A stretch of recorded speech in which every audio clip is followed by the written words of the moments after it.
So we're over here in I guess La Tierra area. Right, TGIF Friday. Why did you want to post up over here? Well, I could be right here in spirit with my little homeboy, Lil G-Half, PIP from my neighborhood. And he got smoked up here in the early 2000s, man, when I was fresh out the penitentiary, when this TGIF started coming about. And the homies was talking about trying to like take this spot over and make it kind of like Crenshaw for us, where we have a spot to kick it at, homie, you know, every weekend or every Friday. And during the process of that, of us trying to gain control of this place, we got into it with the Crips up here, you know, combination of the 40s and 60s at that time when they kind of was doing their thing together. And my young homeboy with a few more youngsters seen a few of them that they knew up here, man, and words went out of hand. And my little homeboy, young G-Half Deuce, called himself taking flight. After he put his thing up, he called himself taking flight, and wind up getting downed up here, man, smoked up here in this parking lot, man. So I felt like this was paying contribution homage, and to have my homeboy here with me while we run it up. So he wanted to squabble, and they wanted to gunplay. I mean, you know, he didn't think it was gonna really lead there because he seen a dude he kind of knew. You know what I'm saying? He didn't think it was gonna go there, but you know, by me not being here, I heard words kind of got out of hand. And when he went to fire and then go back to retreat to get some heat, he got gunned. Because at the time of him, they being up here, I'm fresh out the pen, I'm at the spot. And he called me to come up here. And I said, well, I had long hair at that time. I said, man, let me comb my hair, put it in a ponytail and shit. And I'll come on up here and hang with y'all, man. Because I'm fresh out. And quick as I threw my shit in the ponytail and get ready to walk out the house, man, I get a call back that the homie got killed up here, man. It wasn't like that at the beginning, dog. You know, all this crazy shit we did made them develop these surveillance cameras in different locations, man, that save lives and shit, man, you know.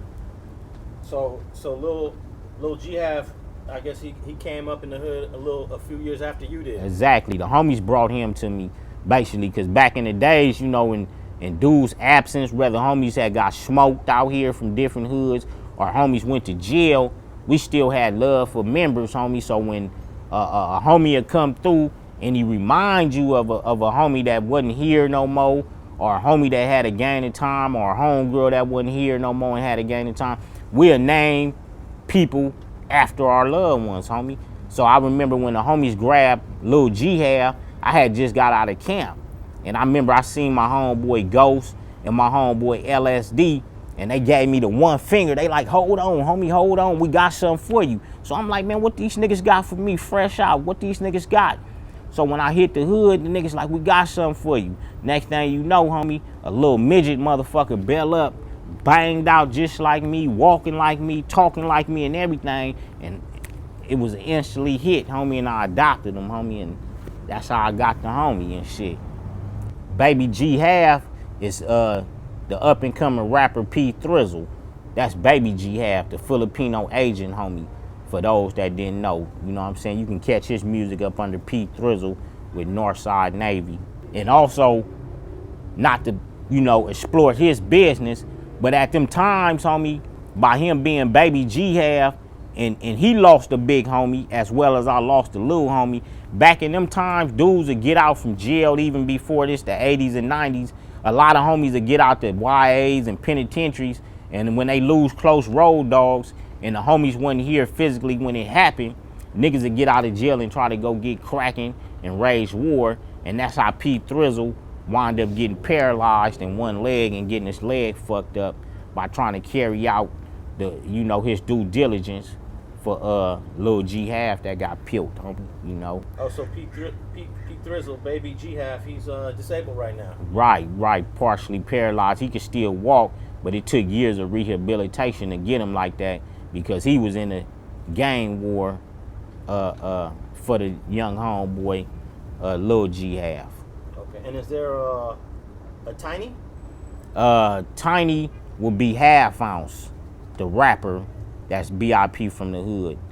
That'll be our tiny, basically.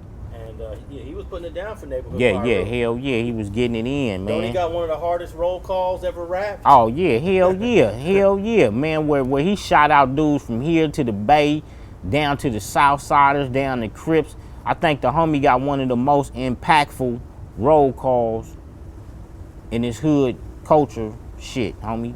And then we had the Infant, which was Sean Mackk, that was rapping, that kind of got put on through YG out of Compton. He was Sean Mackk, aka Infant Pint. He just had ties with YG with doing the music and shit. YG tried to help, you know, promote him and put him down a little bit. You know what I'm saying?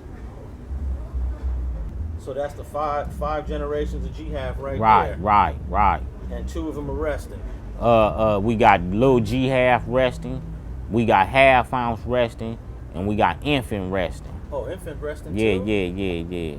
Oh. So I got 3 homies that done got down in our hood over here, in our hood life named up under me.